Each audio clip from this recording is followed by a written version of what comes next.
ప్రభుదినంలో ఆరాధన చేరొచ్చినటువంటి సహోదరి సహోదరులకు పెళ్ళైన వారికి ప్రభు వందనాలు తెలియజేస్తున్నారు. గత ప్రభుదినంలో మనం ప్రవర్తన గురించి ఆలోచన చేశాము. కడవరకు నీ ప్రవర్తన జాగ్రత్తగా ఉండాలనే విషయాన్ని ఆలోచన చేశాము. క్రైస్తవ విశ్వాసకి సవాలుగా ఉన్నటువంటి విషయాల గురించి మనం ఆలోచన చేస్తున్నాం. ఆత్మ సంబంధంగా మనం ఎదగాలి అంటే మనము మన ప్రవర్తనను కడవరకు జాగ్రత్తగా చూసుకోవాల్సిన అవసరం ఉంది. మన ప్రవర్తనలో భాగమైనటువంటి ఇంకొక విషయాన్ని ఈరోజు ఆలోచన చేస్తాము. అది గౌరవించడం. అంటే ఇతరులు ఏ విధంగా గౌరవించాలో విశ్వాసిగా నీకు నాకు తెలుసుకోవాల్సిన అవసరం ఉంది. ఆత్మ సంబంధంగా ఎదుగుతున్నామని మనం అనుకుంటున్నప్పుడు మనము ఇతరులకు ఇచ్చే విలువ లేకపోతే గౌరవాన్ని బట్టి మన ప్రవర్తనను బట్టి ఇతరులు వీరు క్రీస్తును ధరించుకున్నవారు, క్రీస్తు యేసు సంబంధులని స్పష్టంగా వారికి అర్థమవుతా ఉంటుంది. కారణం ఏంటంటే అనేక మార్లు గ్రంథంలో మనం చూస్తే గౌరవించే విషయంలో అనేక మార్లు హెచ్చరించబడినప్పటికీ తొలగిపోయిన సందర్భాలు ఎక్కువ కనబడతా ఉంటాయి. తొలగిపోయిన ప్రతిసారి దేవుడు గుర్తు చేస్తూ మరల గుర్తు చేస్తూ నీ ప్రవర్తన జాగ్రత్తగా చూసుకోవాలనే విషయాన్ని హెచ్చరిస్తూ మనకు గ్రంథస్థం చేయబడిన విషయాలు అనేక ఉన్నాయి. ఈరోజు మనకు విశ్వాసులంగా దేవుని పక్షంగా బ్రతుకుతున్నామని మనము చెప్తున్నప్పుడు అది మన ప్రవర్తనలో కూడా మన బిహేవియర్లో కూడా ఆ యొక్క పరిస్థితులు కనబడాల్సిన అవసరం ఉంది. నీవు నీ సహోదరుని గౌరవించలేని పరిస్థితిలో ఉన్నావంటే నువ్వు క్రీస్తు యేసు సంబంధివి కాకుండా పోతా ఉంటావు. అందువల్ల ఆలోచన చేద్దాం. గ్రంథంలోంచి తిమోతి రాసినటువంటి అపోస్తలుడు పౌలు గారు తిమోతికి రాసిన మొదటి పత్రిక 4వ అధ్యాయము 7-8 వచనాలు. అపవిత్రములైన ముసలమ్మ ముచ్చట్లను విసర్జించి దైవ భక్తి విషయములో నీకు నీవే సాధకం చేసుకును. శరీర సంబంధమైన సాధకము కొంచెం మట్టుకే ప్రయోజనకరమవును గాని దైవ భక్తి ఇప్పటి జీవం విషయంలోనూ రాబో జీవ విషయంలోనూ వాగ్దానంతో కూడినదైనందున అది అన్ని విషయములలో ప్రయోజనకరమవును. దైవ భక్తి సాధకం చేసుకోవాల్సిన అవసరం ఉంది. దైవ భక్తి విషయంలో నీకు నీవే సాధకం చేసుకున్నావు. దైవ భక్తి అనేది మన ప్రవర్తన బట్టి దేవుని విషయంలో మనము ఎంత భక్తిగా ఉన్నాము. ఈ దైవ భక్తికి సంబంధించినటువంటి సాధకం చేసే వాటిల్లో ఇతరులను గౌరవించడం అనేది కూడా ఒక పార్ట్ అయి ఉంటుంది, ఒక భాగమైంది. ఇతరులను గౌరవించలేకపోతే నువ్వు దైవభక్తి కలిగిన వ్యక్తివని నీవు అనుకుంటావేమో, కానీ వాస్తవంగా దైవభక్తికి దూరంగా ఉన్నట్లు. ముసలమ్మ ముచ్చట్లను విసర్జించి ఏం చేయాలంటే దైవభక్తి విషయంలో నీకు నీవే సాధకం చేసుకును. శరీర సంబంధమైన సాధకము అంటే ఫిజికల్ ఎక్సర్సైజ్, మేబీ అది ఈ జీవం వరకు మనకు సరిపోతుంది.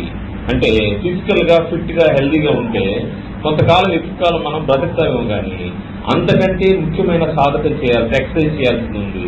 ఆ సాధకం ఏంటంటే నీ ప్రవర్తన విషయంలో నువ్వు ఇతరులను గౌరవించే విషయంలో దైవ భక్తి విషయంలో సాధన చేయాల్సిన అవసరం ఉంది. ఈ దైవ భక్తికి సాధనం చేయాలంటే ప్రాక్టీస్ చేయాలి. దీనివల్ల ఏం మేలు జరుగుతుందంటే ఇది రాబో జీవ విషయంలో కూడా, ఇది రాబో జీవ విషయంలోనూ వాగ్దానంతో కూడినదైనందున అది అన్ని విషయములలో ప్రయోజనకరమగును.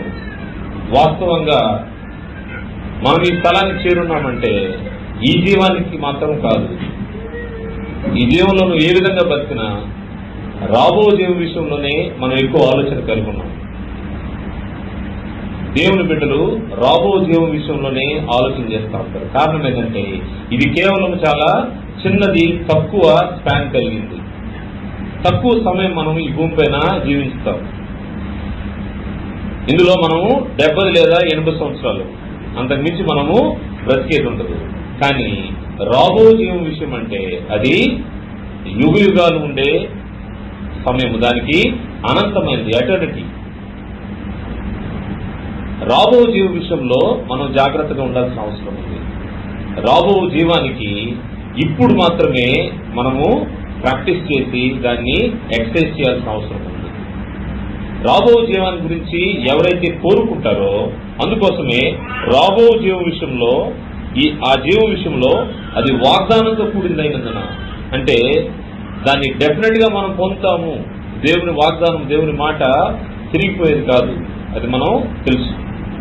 అది వాగ్దానంతో కూడిందైనందున అది మనకు తప్పకుండా మనకు నెరవేర్చబడుతుంది మన జీవితాలని మనం ఎరిగిన వారమై, అది వాగ్దానంతో కూడిందైనందున మనం ఏం చేయాలంటే జాగ్రత్తగా పరిశీలించాల్సిన అవసరం ఉంది. ఏదో ఇక్కడ వినబడుతున్న వాక్యము ఇది ఈ జీవితం మట్టుకే అని ఆలోచన చేయాల్సిన అవసరం లేదు.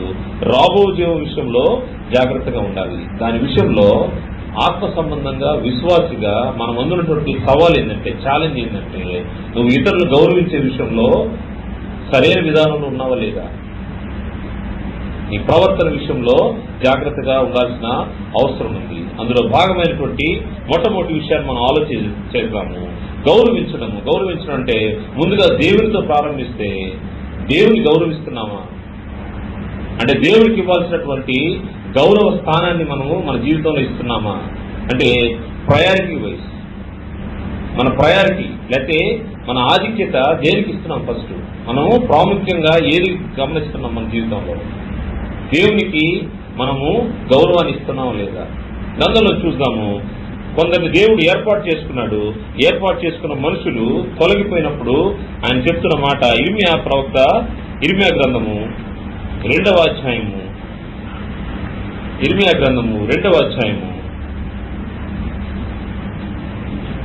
13వ వచనం చూస్తే, నా జనులు 2 నేరములు చేసి ఉన్నారు, జీవ జలముల ఊటైన నన్ను విడిచి ఉన్నారు, తమ కొరకు తొట్లను అనగా బద్దలై నీళ్లు నిలువని తొట్లను తొలిపించుకుని ఉన్నారు. ఆయన జనులంట 2 నేరాలు చేస్తున్నారు. ఆ నేరాలు ఏంటంటే జీవ జలముల ఊటైన నన్ను విడిచి ఉన్నారు. నన్ను విడిచారు అంటే దేవుని మరిచారు, దేవుని విడిచారు. ఇదే అధ్యాయంలో 32వ వచనాన్ని చూస్తే, కన్యక తన ఆభరణమును మరుచున, పెండ్లి కుమారి తన వడ్డానమును మరుచున, నా ప్రజలు లెక్కలేనన్ని దినములు నన్ను మరిచి ఉన్నారు. నా ప్రజలు లెక్కలేనన్ని దినములు. వాస్తవంగా ఇశ్రాయేలీయుల్ని ఐగుప్తు దేశం నుండి వారిని కనాను దేశంకి తిరిగి రప్పించే ప్రయత్నంలో దేవుడు చేసిన అద్భుత కార్యాలని వారు కన్నులారా చూశారు. వారి పితరులకు అంటే వాస్తవంగా ఆలోచన చేస్తే ఆ జనరేషన్ అరణ్య మార్గంలో చనిపోయారు. కాకపోతే వారికి దేవుడు ఏ విధంగా తోడుగా ఉన్నాడో సమస్తం వారు ఎదిగారు. ఎందుకంటే ఐగుప్తు దేశంలో బానిసలుగా వారు ఉన్నప్పుడు వారి శ్రమను, వారి కష్టాన్ని దేవుడు వారి యొక్క ప్రార్థన ఆలకించి వారి కొరకు ఆయన ఏం చేశారంటే మోషే ద్వారా, మోషే నాయకత్వంలో వారిని విడిపించే ఒక ప్రయత్నాన్ని ఆయన మొదలుపెట్టాడు. అది మామూలుగా జరగలేదు. దాదాపు అనేక మార్లు హెచ్చరించిన తర్వాత వారిని ఆ రాజు పంపించినప్పుడు 10 రకాల తెగుళ్లు ఆ దేశం మీదకి రప్పించి సమస్తాన్ని చివరికి వారి కుటుంబాల్లో ఉన్నటువంటి కుమారుల్ని, మొదటి సంతానాన్ని కూడా తీసివేసే, రాజుగారింట్లో కూడా శోకం మిగిలించే పరిస్థితుల్లో వారిని అక్కడి నుంచి బయటికి తీసుకొచ్చారు. అంత మాత్రమే కాదు, వారికి పగలు మేఘస్తంభము, రాత్రి దీపస్తంభాన్ని తోడుగా ఇచ్చారు. అంత మాత్రమే కాదు, ఎర్ర సముద్రాన్ని పాయలుగా చేసి 6 నేలలు నడిచే పరిస్థితి తీసుకొచ్చారు. మన్నాతో వారిని పోషించారు. అంటే దేవుని యొక్క కాపుదలలో ఎంతో శ్రేష్టంగా వారు ఐగుప్తు దేశాల నుంచి విడిపించబడ్డారు. ఎందుకు దీని గురించి మనం ఆలోచన చేస్తున్నామంటే, దేవుడు ఎంత బాధపడతాడో ఒకసారి ఆయన మాటకు ఆయన గౌరవం ఇవ్వకపోతే. ఆయన అంటా ఉన్నాడు, నా ప్రజలు లెక్కలేనన్ని దినములు నన్ను మరచి ఉన్నారు. ఈ ప్రయాణంలోనే వారు మోషే దేవుని యొక్క ఆజ్ఞలు తీసుకురావడానికి కొండ మీదకి వెళ్ళినప్పుడు వారు ఈ లోపల ఒక దూడను చేసుకుని ఆరాధించడం మొదలుపెట్టారు. అంటే అనేక సార్లు ఆయనకు ఆయాసాన్ని తెప్పించారు. 40 రోజుల్లో రావాల్సినటువంటి ప్రయాణము వారికి 40 సంవత్సరాలు పట్టింది. దాదాపు పాత తరం వారంతా అరణ్య మార్గంలోనే రాలిపోయారు. కారణం ఏంటంటే అవిధేయత. దేవునిగా గౌరవించిన పరిస్థితే అది జరిగింది. మనకు అవి దృష్టాంతాలుగా ఉన్నాయి, ఎగ్జాంపుల్స్ గా ఉన్నాయి. మన పితరులు ఏ విధంగా దేవుని మరిచారో మనము దేవుని గౌరవించే విషయంలో జాగ్రత్తగా ఉండాలని మనకు అవి హెచ్చరికలుగా ఉంటాయి. ఇంత మేలు చేసినటువంటి దేవునికి వారు ఏం చేశారంటే, నా ప్రజలు లెక్కలేని దినములు నన్ను మర్చిపోయారు. అంత మర్చిపోయారంటే దేవుని పక్షంగా వారు ఉన్నారా లేదా, దేవుని మాటకు వాళ్ళు విలువిస్తున్నారా లేదా ఆలోచన చేస్తే వారు అనేక సార్లు తప్పిపోయారు. అయినా కానీ ఆయన ఆలోచనలు ఎలా ఉంటాయంటే, నా బిడ్డలు ఎప్పుడు నా వైపు తిరుగుతారని చూస్తా ఉంటారు. ఆయన కోరుకునే క్రమం ఏంటంటే, ఎప్పుడైతే తన బిడ్డలు తన వైపు చూస్తారో ఆయన సమీపంగా ఉన్నాడు, ఆయన దూరంగా లేడు. ఎవరైతే మార్చుకుని ఆయన వైపు తిరుగుతారో వారికి సమీపంగా ఉన్నాడు.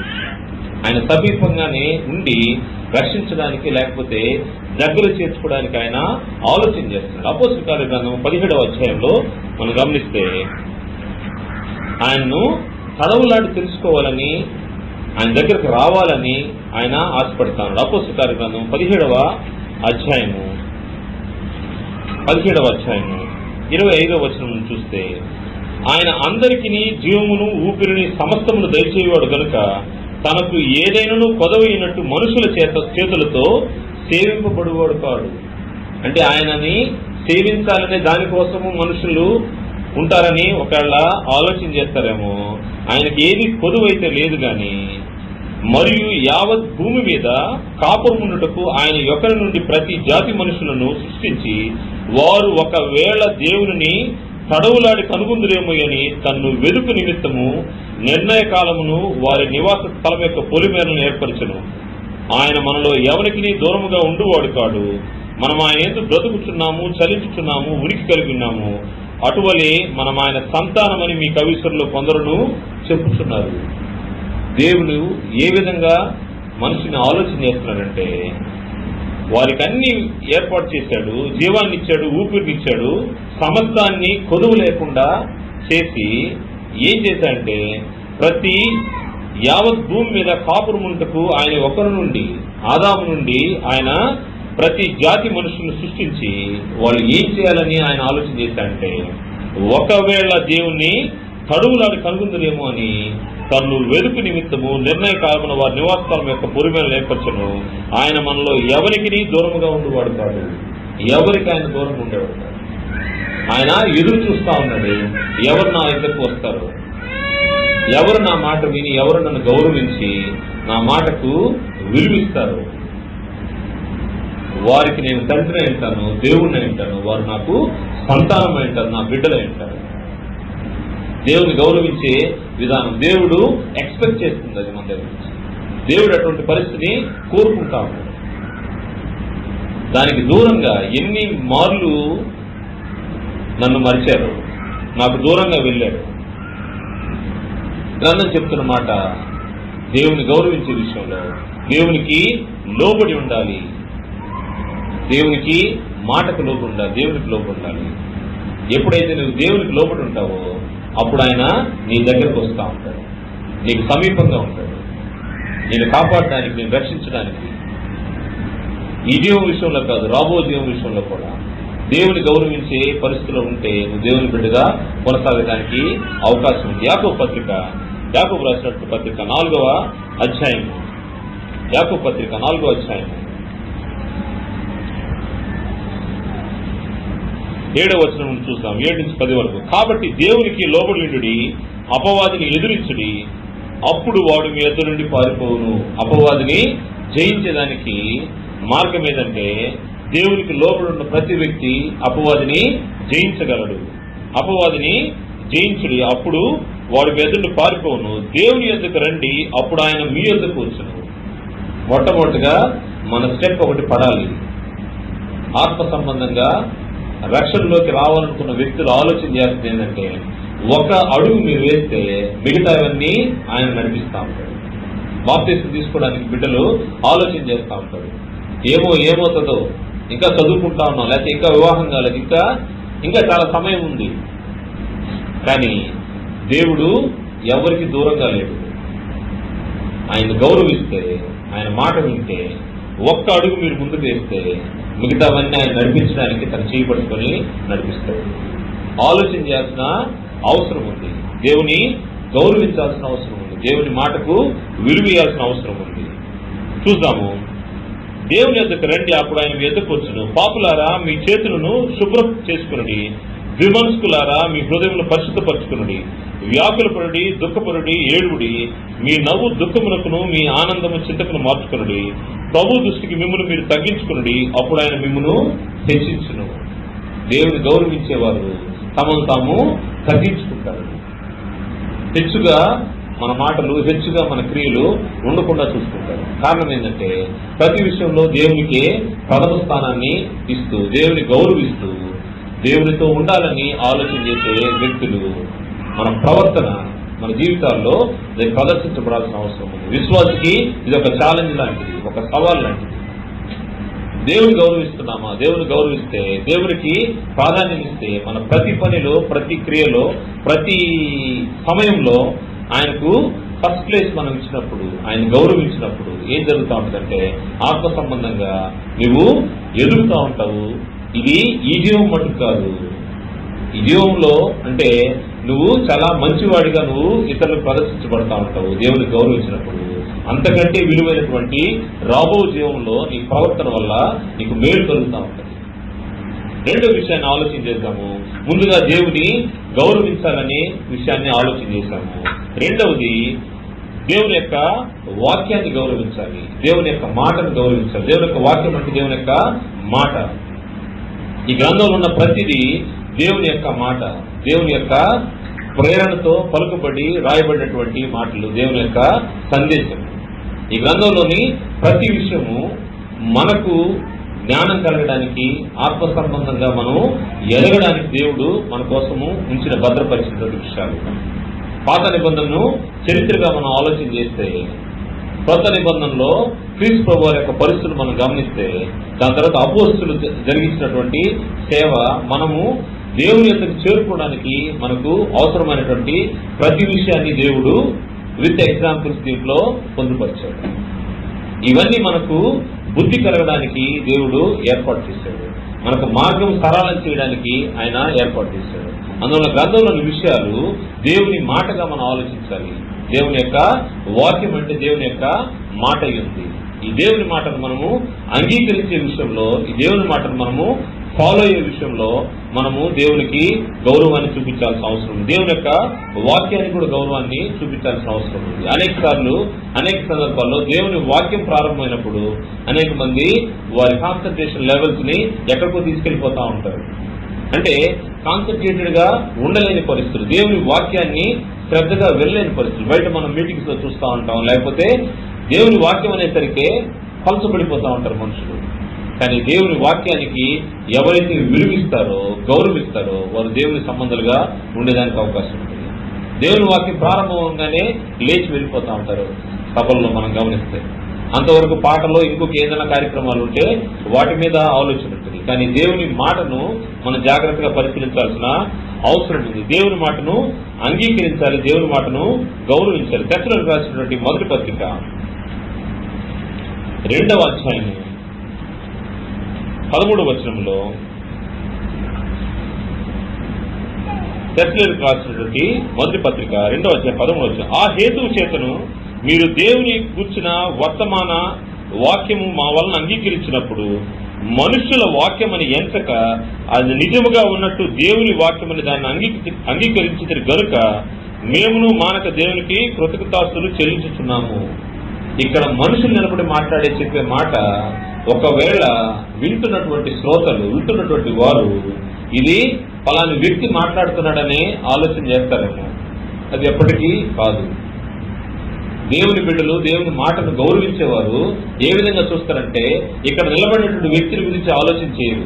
ఎందుకంటే ఇక్కడ నిలబడుతున్న వ్యక్తి కేవలం is a tool, that's all. అంటే ఇతను ఒక సాధనం అంతే, ఒక వస్తువు అంతే, దేవుని యొక్క మాటను పలికే వస్తువు. కానీ ఈ వాక్యము వారు అపోస్తులు బోధించినప్పుడు మీరు దేవుని గురించిన వర్తమాన వాక్యం మా వలన అంగీకరించినప్పుడు, అంటే అపోస్తులు చెప్తున్న మాట మా వలన మీరు అంగీకరించినప్పుడు మీరు ఏ దృష్టితో చూడలేదంటే ఇది మనుషుల వాక్యమని ఎంతక అది నిజముగా ఉన్నట్టు దేవుని వాక్యమని దాన్ని అంగీకరించింది.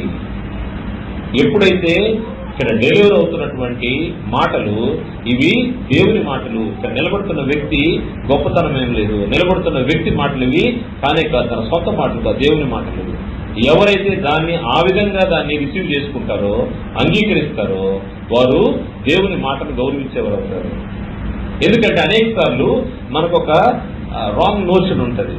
అంటే చెప్పే వ్యక్తి దాన్ని అవలంబిస్తున్నాడా లేదా, ఆచరిస్తున్నాడా లేదా, లేకపోతే ఆయన అంతా భక్తి పొందుడా అనే క్వశ్చన్స్ మనకు వస్తూ ఉంటాయి, డౌట్స్ మనకు వస్తూ ఉంటాయి. వాటి గురించి దేని గురించి ఆలోచించాల్సిన అవసరం లేదు. కారణం ఏంటంటే మనుషులని మమ్మల్ని ఆలోచించలేదని అపోస్తులు తెలియజేస్తున్నారు. మనుషుల మాటను దాన్ని ఎంచలేదు, అది దేవుని మాట. ఇక్కడ నుంచి గ్రంథంలోంచి మాట వినపడుతుందంటే అది దేవుని మాట. వ్యక్తులను ఎవరిని మనము ఆలోచించాల్సిన అవసరం లేదు. గొప్పగా బతికే వ్యక్తి చెప్తే అది గొప్పదైనట్టు, మామూలు వ్యక్తి చెప్తే అది సాధారణమైనట్టు కాదు. గ్రంథంలోని వాక్యం అంటే అది దేవుని మాట. అది ఎవరు చెప్పినా గానీ అది దేవుని మాట. దేవుని మాటను నువ్వు అంగీకరించి గౌరవిస్తే నువ్వు దేవుని బిడ్డగా కొనసాగడానికి అవకాశం ఉంటుంది. ఆత్మ సంబంధంగా నీ స్టాండర్డ్స్ నెక్స్ట్ లెవెల్ తీసుకెళ్ళడానికి అవకాశం ఉంటుంది. అంతేగాని మనుషులు చూస్తే మనకు మనుషులే కనబడతారు, వాళ్ళ తప్పిదాలే కనబడతారు, అయితే వాళ్ళ యొక్క మైనస్ మనకు కనబడతా ఉంటాయి.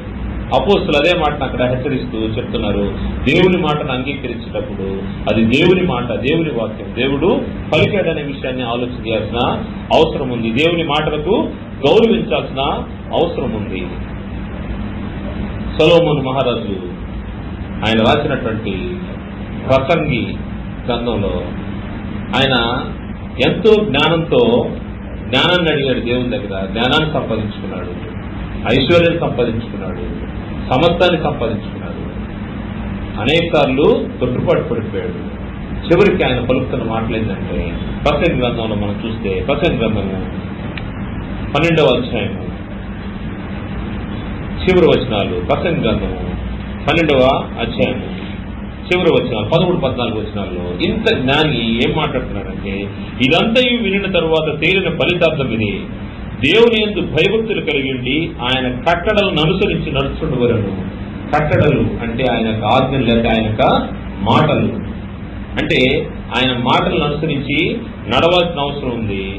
మానవ కోటికి ఇది ఏ విధి. మనం మానవ కోటిలో మనుషులుగా మనం ఉన్నామంటే ఇది మనకు విధి. It's mandatory. ఇది మనకు విధి ఉన్నది. ఏమైనదంటే మనము దేవుని యొక్క కట్టడలను అనుసరించి నడవాలి, ఆయన యొక్క ఆజ్ఞలను అనుసరించి నడవాలి, ఆయన యొక్క మాటలను మనం గౌరవించాలి. దేవుని వాక్యాన్ని, దేవుని మాటలను ఎవరైతే గౌరవిస్తారో వారు దేవుని పక్షంగా, దేవుని గౌరవించేవాళ్ళు, దేవుని పక్షంగా బతికేవాళ్ళు. విశ్వాసిగా నీ ముందున్నటువంటి ఈ సవాల్ని స్వీకరించగలవా? దేవుని యొక్క మాటలను గౌరవించే స్థాయి నీలో ఎంత ఉంది? దేవుని యొక్క మాటలు డెలివరీ అయ్యేటప్పుడు, వినబడేటప్పుడు, లేకపోతే దేవుని యొక్క మాటలు మన హృదయాన్ని తాకినప్పుడు దానికి స్పందించే, దానికి గౌరవించే, ఆ కట్టడలకు అనుసరించే మనసు నీకు నాకు ఉందా? దాన్ని మనము పరిశీలించుకోవాలి. ఎందుకంటే ఇది మనుషుల మాటలు కాదు. అయితే ఇప్పుడు మనం అనుకున్నట్టు సొలొమోను తన జ్ఞానంతో పలికిన మాటలు కాకుండా పోతాయి. ఎందుకంటే ఇవి దేవుని ప్రేరణ చేత, ఒకడు తన ఊహను బట్టి ఈ గ్రంథంలోని మాటలు రాలేదు, కానీ దేవుని ద్వారా ఆత్మ ప్రేరేపణ ద్వారా వారు పలికారు. పలికిన మాటలే మనకి ఇక్కడ గ్రంథస్థం చేయబడతాయి. అందువల్ల ఇది మనుషుల మాటలు కాదు, దేవుని వాక్యాన్ని గౌరవించాలి, ఆయన కట్టడలను అనుసరించాలి. ఇది మానవ కోటికి విధేయున్నది. అంత జ్ఞానాన్ని సంపాదించుకున్న వ్యక్తి కూడా ఏం మాట్లాడుతున్నాడు చివరికంటే ఇది మానవ కోటికి విధి, ఆయన ఆజ్ఞలను అనుసరించాల్సిన అవసరం ఉంటుంది. దేవుని యొక్క మాటలను గౌరవించే వ్యక్తి జీవితం ఏ విధంగా ఉంటుందో ఆలోచన చేస్తే, ఎవడు దీనుడై ఉంటాడో, ఎవడు దీన హృదయం కలిగి ఉంటాడో, ఎవడు నా మాట వింటాడో వారిని నేను దృష్టిస్తానని దేవుడు చెప్తా ఉన్నాడు. అంటే దేవుని మాటలకు ఎవరు అంగీకారం చూపిస్తారో, దేవుని మాటకి ఎవరు ఒబే అవుతారో, విధేయత చూపిస్తారో వారిని ఆయన దృష్టిస్తాడంట. ఒకసారి చూద్దాం. యెషయా గ్రంథము 66వ అధ్యాయము, యెషయా గ్రంథము 66వ అధ్యాయము 2వ వచనంలో మధ్య భాగంలో ఉంది, ఎవడు దీనుడై నలిగిన హృదయం గలవాడై నా మాట విని వణుకుచుండునో వారినే నేను దృష్టిస్తున్నాను. మాట విని వణకాలంట. అసలు ఎప్పుడైనా మనం దేవుని మాట విన్నప్పుడు మన వెన్నులో ఎప్పుడైనా చలి పుట్టి భయం పుట్టిందా? అటువంటి సందర్భాలు ఉన్నాయా? ఎందుకంటే భయం పుట్టాలి.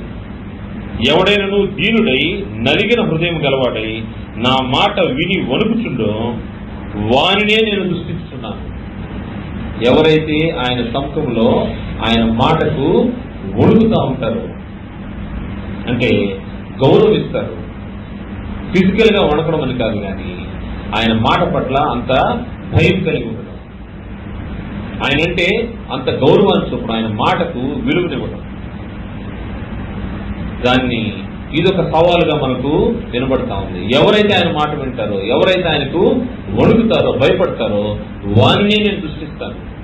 అంటే దేవుడు మనల్ని దృష్టించి చూడాలి అంటే మనం ఆయన మాటకు గౌరవం ఇవ్వాల్సిన అవసరం ఉంది. దేవునికి గౌరవం ఇవ్వాలి.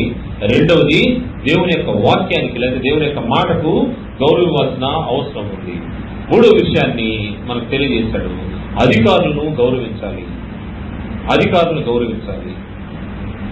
అధికారులు దేవుని ద్వారా మనకు ఏర్పాటు చేయబడినవారు. దేవుడు ఇస్తేనే వారికి అధికారం వస్తుంది. ఒక అధికారం మనకున్నాడంటే అధికారము దేవుని ద్వారానే మనకు వారికి ఇవ్వబడతా ఉంది. రోమపత్రిక 13వ అధ్యాయము మొదటి చూస్తే, ప్రతి వాడును పై అధికారులకు లోబడి ఉండవలను, ఏలైనగా దేవుని వలన కలిగినది తప్ప మరి ఏ అధికారమును లేదు. అందువల్ల అధికారులకు లోబడి ఉండాలంటే, ఏ అధికారం అన్నా ఈ భూమిపైన ఎవరికైనా ఇవ్వబడ్డదంటే, ఒక ఆఫీసర్గా లేకపోతే ఒక అధికారిగా ఉన్నాడంటే అధికారము లేదా ఆధిక్యత అది దేవుని ద్వారానే వచ్చింది. పై అధికారులకు లోబడి ఉండవలన, ఏలైనగా దేవుని వలన కలిగినది తప్ప మరి ఏ అధికారము లేదు. ఉన్న అధికారములు దేవుని వలనే నియమింపబడి ఉన్నవి. కాబట్టి అధికారం ఎదిరించువాడు దేవుని నియమమును ఎదిరిస్తున్నాడు. నీ పై అధికారిని నువ్వు ఎదిరించావంటే నీవు దేవుని నియమం, దేవుని కోసం ఏర్పాటు చేసిన వ్యక్తిని నువ్వు ఎదిరిస్తున్నావంటే. మోషేని ఎదిరించారు, ఏం జరిగింది మనకు తెలుసు. నెర విడిచి వాటిని కప్పేస్తుంది. అంటే ఒక నాయకుడు లేకపోతే ఒక అధికారి, అధికారము దేవుని ద్వారా ఇవ్వబడ్డది. ఒకవేళ నువ్వు అన్యుడు అనుకోవచ్చు, లేకపోతే ఇంకొక వ్యక్తి అనుకోవచ్చు, ఇంకో వ్యక్తి అనుకోవచ్చు, కానీ దేవుడు ఇస్తేనే అధికారం వస్తుంది. దేవుడు ఇవ్వకుండా ఏ అధికారము ఎవరికి ఇవ్వబడవు. కాబట్టి అధికారం ఎదిరించువాడు దేవుని నియమమును ఎదిరిస్తున్నాడు. ఎదిరించువారు తమ మీదికి తామే శిక్ష తెచ్చుకుందరు. ప్రభుత్వం చేయవారు చెడ్డ కార్యములకే గాని మంచి కార్యములకు భయంకరులు కాదు. మన పైన అధికారులు మనం చెడు చేస్తేనే వారు మనల్ని ఇబ్బంది పెడతారు. మనం రాంగ్ రూట్ వెళ్తేనే పోలీసు మనల్ని ఆపుతారు. మనం లైసెన్స్ లేకుండా తిరుగుతుంటేనే మనల్ని ఆపుతారు. లేకపోతే మనకి ఇంకేదైనా చెడు కార్యం చేస్తేనే మనకు ఇబ్బంది వస్తూ ఉంటుంది. మన పైన ప్రభుత్వం చేసేవారు ఊరక మనల్ని వచ్చి శిక్షించరు. మనం ఏదైనా చెడు చేసామంటే అప్పుడు దాన్ని బట్టి జరుగుతూ ఉంటుంది. చెడ్డ కార్యములకే కానీ మంచి కార్యములకు భయంకరులు కాదు. నీకు మేలు కలుగుటకు అధికారులు దేవుని పరిచారకులు. నువ్వు అనుకుంటావేమో ఏదో రూట్లో వీళ్ళు వచ్చి ఇక్కడ కూర్చున్నారు, లేకపోతే ప్రభుత్వం చేస్తున్నారు మన పైన అని అనుకుంటారేమో. ఈరోజు ఏ అధికారమైనా, అది ప్రభుత్వమైనా, అది దేవుని ద్వారా ఇవ్వబడ్డది. వారు దేవుని పరిచారకులు కంటే దేవుని సర్వెంట్, గాడ్ సర్వెంట్ గా వాళ్ళు ఉంటా ఉన్నారు. దేవుని సేవకులు, పరిచారకులు, దేవుని చేత నియమించబడిన వారు. వారు ఒకవేళ మన క్రమానికి వ్యతిరేకంగా ఉండేవాళ్ళు ఏంటో అది వేరే విషయం. But still we have to obey.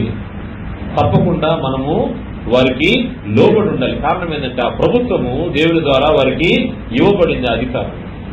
అందువల్ల పై అధికారులకు లోబడి ఉండాలి. నీకు మేలు కలుగుటకు అధికారులు దేవుని పరిచారకులు. వారికి భయపడక ఉండకోరితివా మేలు చేయము. నేను భయపడకుండా ధైర్యంగా ఉండాలంటే నువ్వు మేలు చేస్తావంటే నేను ఎవరు వచ్చి అడ్డగించేవారు ఉండరు. నువ్వు మంచి పని చేస్తుంటే, దేవుని పక్షంగా బ్రతుంటే నిన్ను అడ్డగించేవారు. నువ్వు ఎప్పుడైతే చెడుపు కార్యం చేస్తావో అప్పుడు నీకు ఇబ్బంది వస్తూ ఉంటుంది. వారికి భయపడక ఉండకోరితేవా మేలు చేయము, అప్పుడు వారి చేత మెప్పు పొందుదువు. నీవు చెడ్డది చేసినలా భయపడము, వారు ఊరకే ఖడ్గము ధరింపరు. కీడు చేయవాని మీద ఆగ్రహం చూపుటకే వారు ప్రతీకారం చేయు దేవుని పరిచారకులు. కాబట్టి ఆగ్రహ భయం బట్టి మాత్రం కాక మనస్సాక్షిని బట్టి లోబడినుట ఆవశ్యకము. విశ్వాస ఆలోచన చేయాల్సింది నీ మనస్సాక్షి దోషారోపణ లేకుండా ఉండాలి. ఎవరో చూస్తున్నారు, ఎవరి కోసమో కాదు. నువ్వు చేసే ప్రతి పని, నువ్వు చేసే ప్రతిక్రియ ఏం చేయాలంటే నీ మనస్సాక్షికి దోషారోపణ లేకుండా ఉండాలి. నువ్వు పై అధికారికి లోబడి ఉన్నావంటే అది అతని గొప్పతనం ఇంకోటి కాదు, దేవుని కోసము అతనికి గౌరవం ఇవ్వాలి.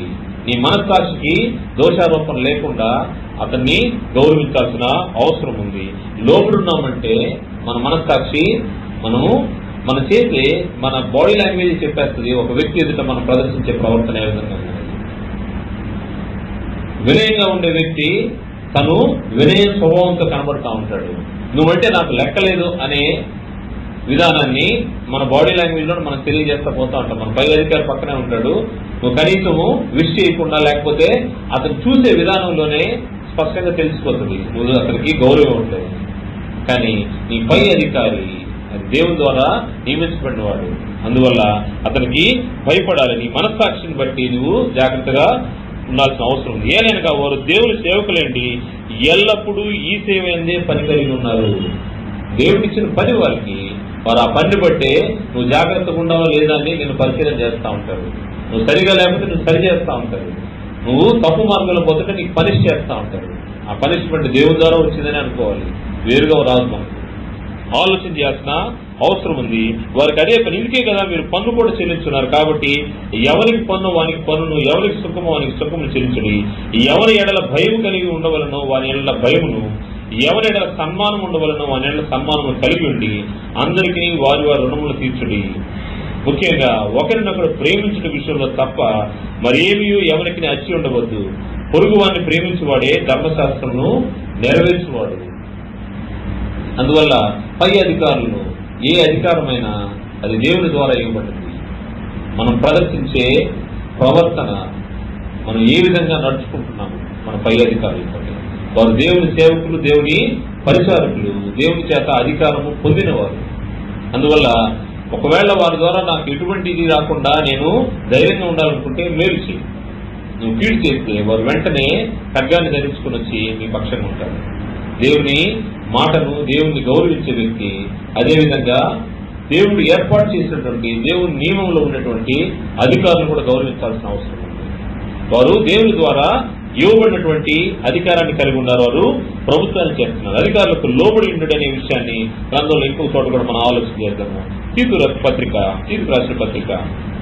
అపోస్తలుడైన పౌలు గారు తీతుకు రాసిన పత్రిక 3వ అధ్యాయము మొదటి 2 వచనాలు చూస్తే, అధిపతులకును అధికారులకు లోబడి విధేయులుగా ఉండవలను, ప్రతి సత్కార్యము చేయుటకు సిద్ధపడి ఉండవలననియు, మనుషులందరి ఎడల సంపూర్ణమైన సాత్వికము కనపరచుతూ ఎవరిని దూషింపక జగడమాడని వారును శాంతులనై ఉండవలనని వారికి జ్ఞాపకం చేయము. దేవుడు మరలా హెచ్చరిస్తున్నాడు, అధిపతులకును అధికారులకును లోబడి విధేయులుగా ఉండవలను. విధేయత మాత్రమే కాదు, ప్రతి సత్కార్యం చేసేటప్పుడు ఏ విధంగా ఉండాలంటే సాత్వికమును కనపరచు. మనము సాత్వికాన్ని కలిగి ఉండాలి. దేవుని బిడ్డలు, విశ్వాసులు మనం చూస్తే మన మాట తీరు, మన ప్రవర్తన బట్టి వీరు దేవుని బిడ్డలని వారు గుర్తించాలి. ఒక సంఘటన జరిగింది, ఆ సంఘటనకు బయట వారు ఎట్లా రెస్పాండ్ అయ్యారు, దేవుని బిడ్డగా విశ్వాసగా నువ్వెట్ రెస్పాండ్ అయ్యావు, దాన్ని బట్టే నిన్ను జడ్జ్ చేస్తూ ఉంటారు, గమనిస్తూ ఉంటారు, లోకం గమనిస్తూ ఉంటుంది. నువ్వు ఎప్పుడైతే సాత్వికంతో సమాధానం చెప్పావనుకో, నీ క్రియలు ఆ విధంగా ఉన్నాయంటే, నీవు పై అధికారులను గౌరవిస్తున్నావంటే దేవుని పక్షంగా బ్రతుకుతున్నట్టు, దేవుని నియమానికి నువ్వు సరిగ్గా గౌరవిస్తున్నట్టు, దేవుడు ఏర్పాటు చేసినటువంటి వ్యక్తులను గౌరవించావంటే దేవుని గౌరవించినట్టు. ఇంకొక విషయాన్ని ఆలోచన చేద్దాము. ప్రభుత్వాన్ని నిరాకరించే వారు కూడా ఉన్నారు అని గ్రంథంలో తెలియజేయబడింది. యూదా పత్రిక 4వ వచనాన్ని చూస్తే ఎవరనేది చూద్దాము. ఏలైనగా కొందరు రహస్యముగా జొరబడి ఉన్నారు, రహస్యంగా సంఘంలో జొరబడిన వారి గురించి మాట్లాడుతున్నమాట. ఏలైనగా కొందరు రహస్యంగా జొరబడినారు, వారు భక్తిహీనులై మన దేవుని కృపను కామాతురత్వమునకు దుర్వినియోగపరచుచు మన అద్వితీయ నాదుడును మన ప్రభు అయిన యేసు క్రీస్తును విసర్జించుతున్నారు. ఈ తీర్పు పొందుటకు వారు పూర్వమందే సూచించబడిన వారు. అంటే అక్కడ ఎవరు అనే దాని గురించి ఆ 4వ వచనంలో మాట్లాడి, కింద 8వ వచనంలో వారి క్రియలు ఏ విధంగా ఉంటాయంటే, అటువలనే వీరును కలలు కొనుచు శరీరమును అపవిత్రపరచుకొనుచు ప్రభుత్వమును నిరాకరించు మహాత్ములను దూషించుతున్నారు. ఎవరంటే రహస్యంగా చొరబడినట్టు వ్యక్తులు. అంటే సంఘములో రహస్యంగా చొరబడే వ్యక్తులు ఉంటారు. అంటే వాస్తవమైన సత్యంలోకి వారు ప్రవేశించకుండానే సంఘంలో కూర్చుంటారు. వారు ఏ విధంగా ఉంటారంటే, వారు భక్తిహీనులై ప్రభువు అయిన యేసుక్రీస్తును విసర్జించిన వారు. వారు కేవలము క్రైస్తవులనే ట్యాగ్ లైన్ పెట్టుకుని ఉంటారు, కానీ వారు దేవుని క్రియలకు లేకపోతే క్రీస్తుని ధరించుకున్నటువంటి స్వభావం కలిగిన వారు కాదు. వారు ఏం చేస్తూ ఉంటారంటే, వారు చేసేది ప్రభుత్వాన్ని నిరాకరిస్తారు, మహాత్ముల్ని దూషిస్తూ ఉంటారు. ఎవరైనా అటువంటి పరిస్థితుల్లో కనబడితే వారిని బట్టి మనం ఆలోచన చేయాల్సింది, వీరు క్రీస్తు సంబంధాలు కాదు, వీరి నోట్లో ఎటువంటి మాటలు వస్తున్నాయి, వీరు ఏ విధంగా పై వారిని గౌరవిస్తున్నారు. ఎప్పుడు కూడా మనం మన మాటలు కొద్దిగా ఉండాలి, జాగ్రత్తగా ఉండాలి, కాచుకోవాలి. మనం మాట్లాడే మాటల వల్లే మనకు దోషం వచ్చేదానికి అవకాశం ఉంటుంది. మనము ఒక్క మాట అనవసరమైనది మాట్లాడినా ఏం జరుగుతూ ఉంటుందంటే, దేవుని నియమాల నుంచి మనం వెళ్ళిపోతూ ఉంటాం. దేవుని గౌరవించే వారిగా మనం ఉన్నాం. పై అధికారిని గౌరవిస్తే నువ్వు దేవుని గౌరవించినట్టే. 4వ విషయాన్ని చూద్దాము. ఎవరిని గౌరవించాలంటే తల్లిదండ్రులను గౌరవించాలి. తల్లిదండ్రులను గౌరవించే విషయంలో everything we use to take as a granted. అంటే మన అమ్మ మన నాయనే కదా, ఏముంది వాళ్ళకి, జాగ్రత్తగా మనం రెస్పాన్స్ ఇవ్వాలి. వాస్తవంగా మనం నెల్లూరు జిల్లాలో ఉన్నాం. ఈస్ట్ వెస్ట్ గోదావరి జిల్లాలో, కృష్ణా గుంటూరు జిల్లాలో వారు తల్లిదండ్రులు పిలిచే విధానం చాలా బాగుంటుంది. అంటే వారికి చిన్నటి నుంచి నేర్పిస్తారు. మీరు అని పిలుస్తారు వాళ్ళు నాన్నగారు అమ్మగారు అంటారు. అంటే మనకు లేదా వాతావరణం, వాస్తవంగా బిడ్డలను అదే విధంగా పెంచాలి. అంటే మమ్మీ డాడీ కల్చర్ వచ్చేసింది. దాని తర్వాత డాడీకి మమ్మీకి ముందు కూడా ఏం లేదు, అసలు మమ్మీ డాడీ కూడా లేదు. ఇదిగో పట్టుకో, తీసుకో, పోతుండా వస్తుండా. అంటే కనీసం దాని ముందు డాడీ వెళ్తున్నాను, మమ్మీ వస్తున్నాను, పోతున్నాను అంటే గౌరవం ఇవ్వడం, మర్యాద ఇవ్వడం. అంటే భాషల దగ్గర నుంచే మనకు స్టార్ట్ అవుతుంది. అడ్రస్ చేసే విధానాన్ని బట్టి ఉంటుంది. మనం ఏ విధంగా తల్లిదండ్రులను గౌరవిస్తున్నాము, తల్లిదండ్రులకు మంచి పేరు తెస్తున్నాము. గ్రంథంలో చెప్పండి మాట, మీ తల్లిదండ్రులు మీరు గౌరవించి సన్మానించాల్సిన అవసరం ఉంది. తల్లిదండ్రులతో మాట్లాడే విధానం, వారిని పలకరించే విధానం, వాళ్ళని అడ్రస్ చేసే విధానము జాగ్రత్తగా ఉండాల్సిన అవసరం ఉంది. ఒకవేళ మనము మన జిల్లాను బట్టి, మనకున్న వాతావరణాన్ని బట్టి మనం దాన్ని సాకుగా చూపిస్తాము, కానీ కాదు. చిన్న బిడ్డలు ఆలోచన చేయాలి. తల్లిదండ్రులు పిలిచే విధానం, మా నాన్నగారు అమ్మగారు పిలిచే దగ్గర నుంచే ప్రారంభం అవ్వాలి. నీ పిలుపులోనే ఆప్యాయత కనబడాలి. వారిని గౌరవించే విధంగా నీ పిలుపు ఉండాల్సిన అవసరం ఉంది. గ్రంథంలో చూద్దాము. ఎఫెసీ పత్రిక 6వ అధ్యాయము. ఎఫెసీ పత్రిక 6వ అధ్యాయము మొదటి 3 వచనాలు చూస్తే, పిల్లలారా ప్రభువునందు మీ తల్లిదండ్రులకు విధేయులయుండుడి, ఇది ధర్మమే. అనేక సార్లు ఈ విషయాన్ని మనము విన్నాము, చదువుతూ ఉంటాం కూడా. కానీ ఈ విషయంలో పాటించే విషయం మాత్రము ఆలోచన చేయాల్సిన అవసరం ఉంది. పిల్లలారా ప్రభువునందు మీ తల్లిదండ్రులకు విధేయులయుండుడి, ఇది ధర్మమే. ప్రభువునందు మీ ఆత్మ సంబంధంగా దేవుని పక్షంగా బ్రతకాలంటే, దేవుని మాటను గౌరవించే వ్యక్తి అయితే దేవుని మాట ఈ విధంగా చెప్తాను, ప్రభువునందు మీ తల్లిదండ్రులకు విధేయులయుండుడి, ఇది ధర్మమే.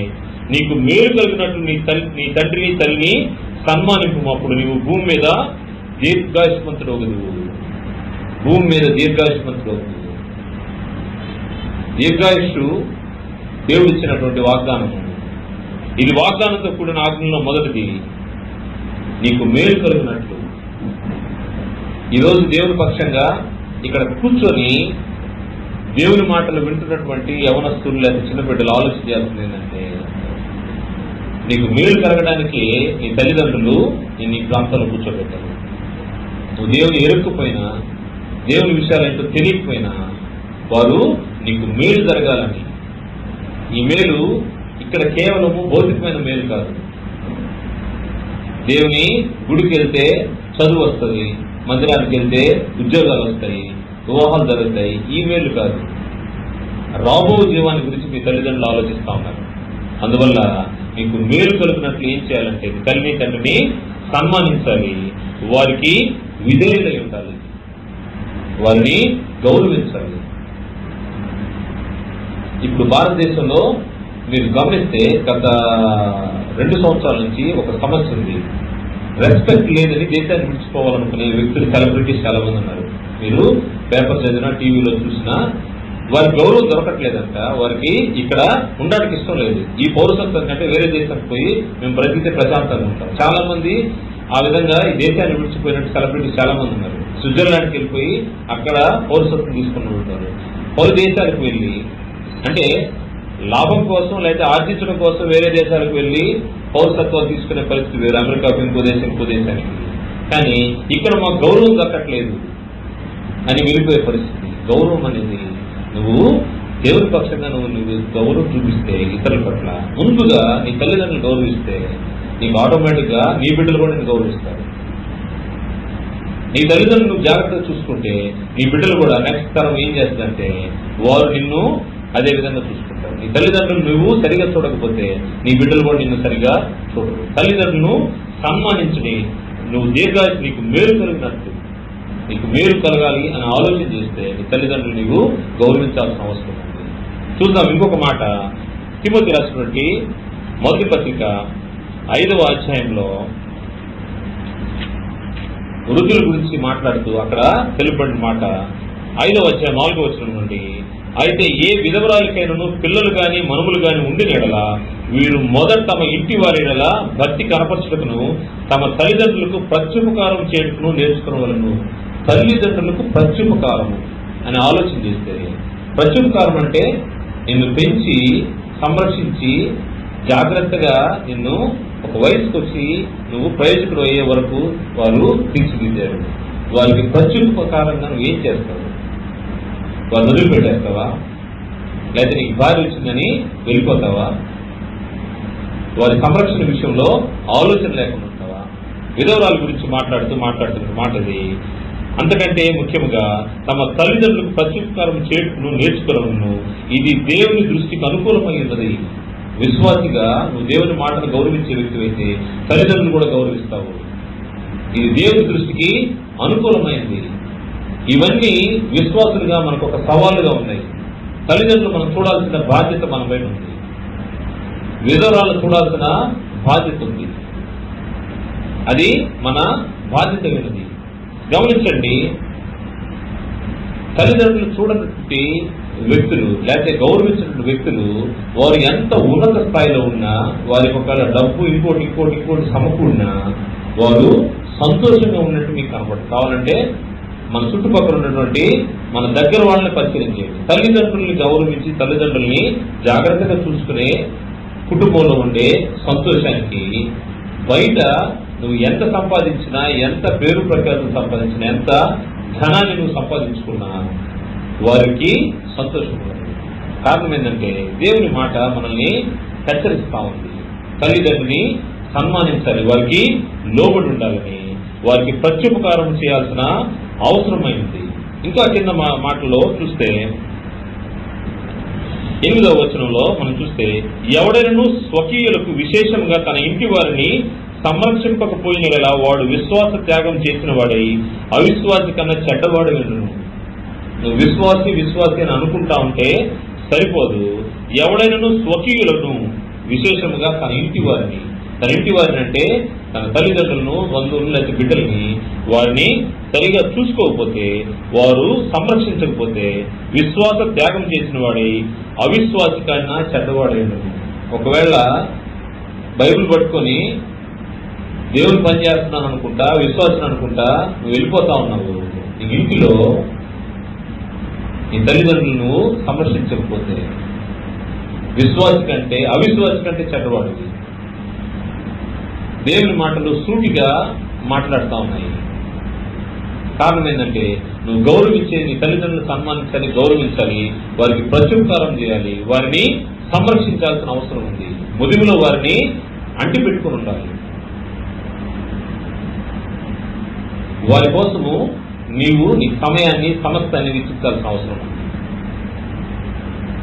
ఎక్కడైతే మనము వాటికి లోపంగా ఉంటామో, లోపంగా ఉన్న దగ్గర దేవుని యొక్క మాటను మనము దూరంగా ఉన్నట్టు, దేవుని మాటను గౌరవించకుండా ఉన్నట్టు అవుతాము. తల్లిదండ్రులను గౌరవించాల్సిన అవసరం ఉంది. చిన్న బిడ్డలు చిన్ననాటి నుంచే తల్లిదండ్రులను గౌరవించే విషయాన్ని నేర్చుకోవాల్సిన అవసరం ఉంది. ఇంకొక విషయాన్ని ఆలోచన చేద్దాము. చివరిది, మర్యాదగా నడుచుకోవడము ఎలాగో నడుచుకోవడము అవసరమైనదని గ్రంథం హెచ్చరిస్తూ ఉంది. మర్యాద పూర్వకంగా అంటే నువ్వు డీసెంట్ గా బిహేవ్ చేయాల్సిన అవసరం ఉంది. మర్యాద పూర్వకంగా నడుచుకోవాలి. నువ్వు ఎవరితో మాట్లాడినా, ఏ పని చేసినా దానిలో మర్యాద అనేది అవసరమైనది. నువ్వు ఇతరులను గౌరవిస్తున్నావంటే నువ్వు ఇచ్చే మర్యాదను బట్టే అవతల వాళ్ళు తెలుసుకుంటారు. పెద్దలు ఎవరిని వస్తే లేచి నిలబడతా ఉంటారు. స్త్రీలలో, కుటుంబాల్లో పురుషుడు ఎవరైనా వస్తే లేచి నిలబడతారు. పురుషుడు అనే పదము అది వయసులో చిన్నదైనా పెద్దదైనా మీరు గమనించండి. పాత తరం వాళ్ళు ఇంట్లోకి ఎవరు వచ్చినా పురుషులు వస్తే వాళ్ళు లేచి నిలబడతారు. స్త్రీలు అది గౌరవించే విధానం. కుమారుడు అయ్యొచ్చు, భర్త అయ్యొచ్చు, ఇంకెవరైనా బంధువులు పెద్దవాళ్ళు అయ్యొచ్చు, చిన్నవాళ్ళు కూడా అయ్యొచ్చు. దాన్ని చూసినప్పుడు మనకేమర్థం అవుతుందంటే వారు ఎంత మర్యాదగా నడుచుకుంటున్నారు. వయసులో వారికంటే చిన్నవాళ్లే, కానీ స్త్రీలు లేచి నిలబడతారు. ఇది ఎక్కడి నుంచి వచ్చింది? దేవుని జ్ఞానం. అది ఎప్పుడైతే మనం మర్యాదపూర్వకంగా నడుచుకుంటా ఉన్నామో అది దేవుడికి ఇష్టమైనది. దాన్ని మనం ఆలోచన చేయాలి. ఎఫెసీ పత్రిక 4వ అధ్యాయము, ఎఫెసీ పత్రిక 4వ అధ్యాయము 29వ వచనం చూస్తే, ఎఫెసీ పత్రిక 4వ అధ్యాయం 29వ వచనము, వీరువారికి మేలు కలుగునట్లు అవసరమును బట్టి క్షేమాభివృద్ధికరమైన అనుకూల వచనమే పలుకుడు గాని దుర్భాష ఏదైనను మీ నోట రానీయకుడి. నువ్వు ఎవరికన్నా మాట్లాడేటప్పుడు నువ్వు మర్యాదగా పూర్వకంగా మాట్లాడుతున్నావు అని ఎలా తెలుస్తుందంటే వారికి క్షేమం కలిగేదే మాట్లాడు, అనవసరమైన మాట్లాడదు. ఏం చేయాలంట?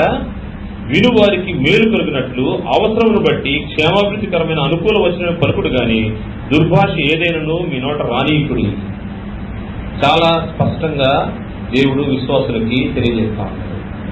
మనకొక ఛాలెంజ్, మనకొక సవాలు. మనం మాట్లాడేటప్పుడు మర్యాదపూర్వకంగా మనం మాట్లాడుతున్నాయా లేదా? అది ఎవరితైనా కానీ, అది మీకు నిలబడి మాట్లాడుతున్న నాకు, అందరికీ వర్తిస్తుంది. ఏ ప్రాంతంలో అది ఇంట్లో అవ్వచ్చు, బయట అవ్వచ్చు, సమాజంలో అవ్వచ్చు, ఎక్కడైనా కానీ మనం మాట్లాడే మాట వినేవారికి క్షేమాభివృద్ధి కలిగే విధంగా ఉండాలి, అనుకూల వచనే పలకాలి. కానీ దుర్భాష ఏది కూడా మనం నోటించి రాకూడదు. ఈ మాట మనం వింటున్నప్పుడు మనము మార్చుకోవాల్సిన అవసరం ఉంది. అనేక విషయాల్లో మనము తొందరపాటులో మనం కోపాన్ని బట్టి అనేక సార్లు దుర్భాషలు ఆడుతూ ఉంటాం. దుర్భాష అంటే ఏదో బూతులు మేము మాట్లాడమని కాదు, కోపంగా మాట్లాడిన కాదు దుర్భాషలు అన్నట్టే. చాలా వరకు జాగ్రత్తగా ఉండాల్సిన అవసరం ఉంది. దుర్భాష ఏది కూడా మీ నోటి నుండి రాకూడదు. అంత మాత్రమే కాదు, అంధకార క్రియలకు దూరంగా ఉండాలని గ్రంథం హెచ్చరిస్తాను. డీసెంట్ గా అంటే మర్యాదపూర్వకంగా నీ జీవితాన్ని కొనసాగించుకోవాలి. అంటే నీకు నువ్వే గౌరవాన్ని, ఎందుకంటే వ్యక్తిగతంగా మనల్ని మనం గౌరవించుకోవాలంటే, మనకు గౌరవం రావాలి అంటే మనం ఏం చేయాలంటే మన మాట మర్యాదపూర్వకంగా ఉండాలి, మన ఇతరులతో మన ప్రవర్తన మర్యాదపూర్వకంగా ఉండాలి. మనము చేసే ప్రతి క్రియ మన పనులను బట్టే మనల్ని జడ్జ్ చేస్తూ ఉంటారు. ఫిజికల్ గా మనం చేసే యాక్టివిటీస్, కంటికి కనబడే వాటిని బట్టి ఇతను మంచివాడా చెడ్డవాడా అనే విషయాన్ని జడ్జ్ చేస్తూ ఉంటారు. అందువల్ల మనం జాగ్రత్తగా ఉండాల్సిన అవసరం. ఎఫెసీ పత్రిక 5వ అధ్యాయంలో మనం చూస్తే 11-12 వచనాలు, నిష్ఫలమైన అంధకార క్రియల్లో పాలువారై ఉండక వాటిని ఖండించుడి. అంటే అంధకార క్రియల వల్ల, అంటే చీకటి పనుల వల్ల మనకి ఎటువంటి ఫలం లేదు, దానివల్ల మనకు నష్టమే. అందువల్ల వాటిని ఖండించుడి. ఏలైనగా అటు క్రియలు చేయువారు రహస్యమందు జరిగించే పనుల గురించి మాట్లాడటేను అవమానకరమైనది.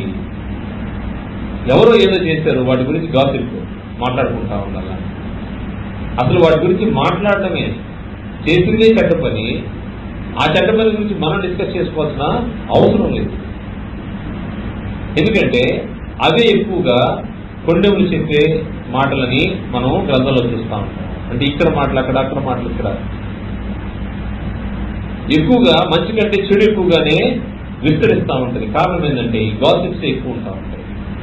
రహస్యంగా వారు చేసిన అంధకార క్రియలు అసలు వినడానికే అసలు అటువంటి వాటిని మనము మాట్లాడకూడదు, లేకపోతే అటువంటి వాటి గురించి ఆలోచన చేయకూడదు.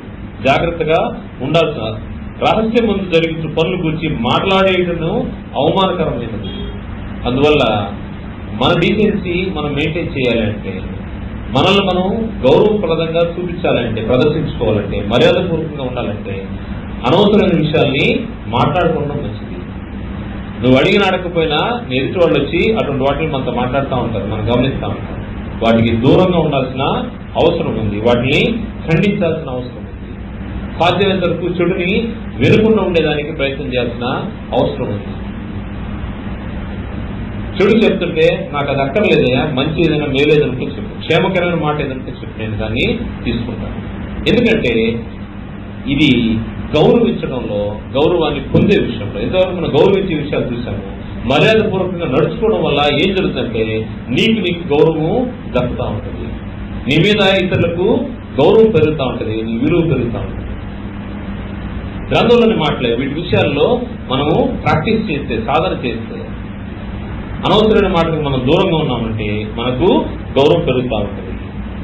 ఇంకొక విషయాన్ని చెప్తూ తిమోతికి రాసినటువంటి మొదటి పత్రిక 2వ అధ్యాయంలో పురుషులు స్త్రీల గురించి అక్కడ తెలియజేయబడింది. తిమోతికి రాసినటువంటి మొదటి పత్రిక 2వ అధ్యాయము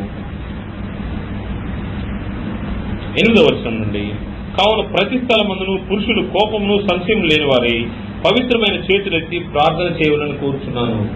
పురుషులు డౌట్స్ పెట్టుకోకూడదు, సంశయాలు, తర్వాత కోపము మానాలి. నీకు డౌట్స్ ఎక్కువ ఉన్నాయంటే నీ మీద గౌరవం తగ్గుతూ ఉంటుంది. నువ్వు ప్రతిదానికి డౌట్ వ్యక్తపరిచావంటే, లేకపోతే అనుమానించావంటే, ఎదుటి వ్యక్తిని అనుమానిస్తామంటే గౌరవిస్తారా? గౌరవించరు. ఎదుటి వ్యక్తి పైన ప్రతిదానికి అనుమానం, చిన్నదానికి కూడా అనుమానం, నమ్మకం లేనటువంటి పరిస్థితి. అందువల్ల సంశయములు మాని పురుషులు కోపము సంశయములు లేని వారి పవిత్రమైన చేతులెత్తి ప్రార్థన చేయాల్సిన అవసరం ఉంది. పవిత్రమైన చేతులెత్తి ప్రార్థన చేయాలి. మరియు స్త్రీలు అనుకుని స్వస్థబుద్ధి గలవారు అయ్యండి, తగుమాత్రపు వస్త్రముల చేతనే గాని జడల చేతనైనను బంగారం చేతనైనను ముత్యములతోనైనను మిగులు వెలగల వస్త్రముతో అలంకరించుకొనక, అలంకారం గురించి చెప్పాడు. అలంకారంలో దైవ భక్తి గలవారమని చెప్పుకున్న స్త్రీలకు తగినట్టుగా సత్క్రియల చేత తమ్మును తామును అలంకరించుకునేవారు. పురుషులేమో సంశయాలు మానాలి, కోపాన్ని మానాలి, వారికి గౌరవం. స్త్రీలు సత్క్రియలనే అలంకారం. ఒక సహోదరిని చూస్తే ఇతరులు ఏం చెప్పాలంటే ఆవిడ చాలా మంది తన సత్క్రియలనే ఎక్కువ అలంకరించుకోవాలి. తను చేసే క్రియల ద్వారా గౌరవాన్ని పొందే విధంగా ఉండాల్సిన అవసరం ఉంది. ఈ సత్క్రియలనే అలంకారం కలిగి ఉండాలి. మిగతా అలంకారము అది కేవలము ఒట్టిదే. దానికంటే సత్క్రియలనే అలంకారం ఉంటే అది తమను తాము అలంకరించుకోవాల్సిన అవసరం ఉంది. మీకు సెల్ఫ్ రెస్పెక్ట్ పెరగాలి అంటే, నీ గౌరవం పెరగాలంటే ఏం చేయాలంటే దేవుని వాక్యానుసారంగా సత్క్రియలనే అలంకారాన్ని ధరించుకోవాలి. సంశయాలు మానాలి, కోపాన్ని మానాలి, పవిత్రమైన చేతులెత్తి ప్రార్థన చేయాల్సిన అవసరం ఉంది. ఎందుకోసం ఇవన్నీ చేయాలంటే నిన్ను నీవు గౌరవించుకోవడం అంటే నీవు దేవుని మహిమై ఉన్నావు. పురుషుడు దేవుని మహిమై ఉన్నాడు, స్త్రీ పురుషుడి యొక్క మహిమై. ప్రతి సృష్టిలో మానవులు దేవుని మహిమై ఉన్నారు, దేవుని యొక్క బిడ్డలై ఉన్నారు. అంత మాత్రమే కాదు, దేవుని నామాన్ని ధరించుకుని ఉన్నారు. దేవుని నామాన్ని ధరించుకున్న నీవు ఏ విధంగా ఉండాలంటే నువ్వు నీ సెల్ఫ్ రెస్పెక్ట్ ని కాపాడుకోవాలి. ఇతరులని గౌరవించే విధంగా నీ ప్రవర్తన మర్యాదపూర్వకంగా ఉండాల్సిన అవసరం ఉంది. చూద్దాం యెషయా గ్రంథము 43వ అధ్యాయము 7వ వచనంలో. యెషయా గ్రంథము 43వ అధ్యాయము 7వ వచనంలో, నా మహిమ నిమిత్తం నేను సృజించిన వారిని, నా నామం పెట్టబడిన వారిని తెప్పించుము. నేనే వారిని కలుగు చేసుకుని వారు పుట్టించిన వారిను నేనే. నా మహిమ నిమిత్తము నేను సృజించిన వారిని. నువ్వు ఆషామాషి వ్యక్తివి కాదు, లేకపోతే ఏదో ఒక జంతువు ఒక పురుగు కాదు, కానీ దేవుని కుమారుడిగా ఆయన మహిమ నిమిత్తము సృష్టించబడిన వ్యక్తివి. అంత మాత్రమే కాదు, నా నామం పెట్టబడిన వారందరూ, దేవుని నామాన్ని ధరించుకున్నటువంటి మనము జాగ్రత్తగా ఉండాల్సిన అవసరం ఉంది. ఇవన్నీ మాట్లాడుకున్నాము, చూసాము. దేవుని గౌరవించాలి, దేవుని మాటలు లేదా దేవుని వాక్యాన్ని గౌరవించాలి. మూడవది అధికారులను గౌరవించాలి. నాలుగవది తల్లిదండ్రులను గౌరవించాలి. ఐదవది మన సెల్ఫ్ రెస్పెక్ట్ మనం కాపాడుకోవాలి. మనల్ని ఇతరు గౌరవించే విధంగా మనం మర్యాదపూర్వకంగా నడుచుకోవాలి. ఇవన్నీ ఎందుకు చేయాలని ఆలోచన చేస్తే గలతీ పత్రిక 6వ అధ్యాయము 4-5 వచనాల్లో మనం గమనిస్తే మనం చేసే ప్రతి పనిని జాగ్రత్తగా పరిశీలించుకోవాలని గ్రంథం హెచ్చరిస్తాము. 6వ అధ్యాయము 4-5 వచనాలు. 6వ అధ్యాయము 4-5. ప్రతి వాడు తాను చేయి పనిని పరీక్షించి చూసుకోవాలను. అప్పుడు ఇతరులను బట్టి కాక తనను బట్టి అతనికి అతిశయం కలుగును. మన ప్రతి పనిని జాగ్రత్తగా పరీక్షించి చూసుకోవాలంట. కారణం, ప్రతి వాడును తన బరువును తానే భరించుకోవాలి కదా. ఇతరులను గౌరవించే విషయంలో విశ్వాసిగా మనకు ఒక సవాల్ ఉంది. నువ్వు ఏ విధంగా గౌరవిస్తున్నావు? దేవుని గౌరవిస్తున్నావు? దేవుని మాటను గౌరవిస్తున్నావు? తల్లిదండ్రులు గౌరవిస్తున్నావా? అధికారులు గౌరవిస్తున్నావా? నిన్ను నీవు గౌరవించుకునే విధంగా, ఇతరులు గౌరవించే విధంగా మన ప్రవర్తన ఉంటుందా లేదా? కారణం ఏంటంటే, ఇవ్వబడిన ప్రతి మాట, వినబడిన ప్రతి మాట మన హృదయంలో ఫలించాల్సిన అవసరం ఉంది. ఒకరోజు వీటన్నిటికీ లెక్క చెప్పాలి. నీకు వినబడ్డాయి, నా మాటలు నీకు వినిపింపజేశాను, కానీ దాని ప్రకారం నువ్వు మార్చుకోలేదు. ఎన్నిసార్లు నన్ను విడిచి వేరుగా వెళ్ళావు? లెక్కలేనటువంటి జనాలు నన్ను మరిచి తిరుగుతా ఉన్నారు. దానివల్ల ఏం జరుగుతూ ఉంటుందంటే, ఆత్మ సంబంధంగా మనం అనుకున్నటువంటి స్థలానికి చేరుకోలేము. మనము చివరిగా చెప్పుకునే మాట, మనం ఎన్ని చేసినా, ఎంత జాగ్రత్తగా మన జీవితాన్ని పరిశీలన చేసుకున్నా, మనకున్న టార్గెట్ ఉంది, మన డెస్టినేషన్ పాయింట్ ఉంది, మనం చేరాల్సిన స్థలము, అది దేవుని ఎదురు చేరాలి. బహుమానాన్ని అందుకోవాలన్నప్పుడు మిగతా వాటన్నిటిని విడిచిపెట్టి జాగ్రత్తగా మన ప్రతి పరిస్థితిని పరిశీలించుకోవాల్సిన అవసరం. ఏ మాత్రం తేడా జరిగినా అరణ్యంలో రాలిపోయినట్టుగా మనం కూడా రాలిపోతాం. నా ప్రజలు నన్ను మర్చిపోయారు, నన్ను విడిచిపెట్టేశారు, నా మాట వినకుండా పోతా ఉన్నాడు. కానీ దేవుడు అందరికీ దగ్గరగానే ఉన్నాడు. జాగ్రత్తగా మన ప్రతి పని ఆలోచించుకోవాలి, పరీక్షించి చూసుకోవాల్సిన బాధ్యత వ్యక్తిగతంగా ఎవరికి వారి మీదే ఉంది. ఇక్కడ నుంచి దేవుని మాటలు వినబడతా ఉన్నాయి. వినబడినప్పుడు దానికి అంగీకరించాల్సిన బాధ్యత వ్యక్తిగతంగా వింటున్న వారిపైన ఉంటుంది. తల్లిదండ్రులు కేవలం తీసుకొచ్చి ఇక్కడ కూర్చోబెట్టగలరు, కానీ దాని తర్వాత మిగతా కార్యక్రమాలు ఎవరికి వారు వ్యక్తిగతంగా ఆలోచించాల్సిన అవసరం ఉంది. అందువలన విశ్వాసి ప్రవర్తన జాగ్రత్తగా చూసుకునే విషయంలో, గౌరవించే విషయంలో జాగ్రత్తగా ఉండాలని ప్రోత్సాహం మనం చేస్తూ